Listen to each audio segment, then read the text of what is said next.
everybody, welcome to E-Prime for this evening. I am Daedran.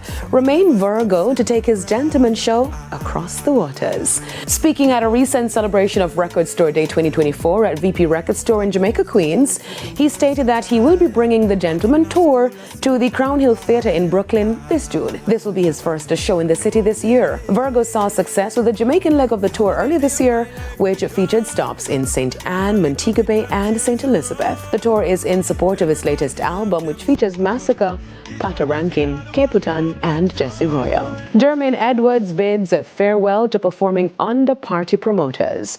The gospel artist has stated that his performance at Fun in the Sun over the weekend was his last gospel concert in Jamaica under any promoter, gospel or secular.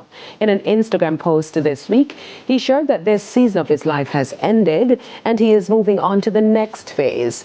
He added that he'll be taking his time to deliver what's in his heart for the season that lies ahead of us.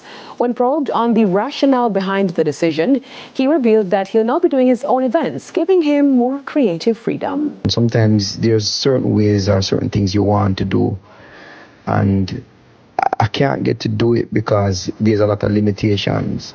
Promoters has their vision. Sometimes it's just their visions in thought process, what they want to achieve, the money that they want to make. So it's not, your vision is not aligned with their vision. So, I want to do it my way. Perseverance is the name of the game as Celine Dion opens up about of abusive work environment, including sexual harassment.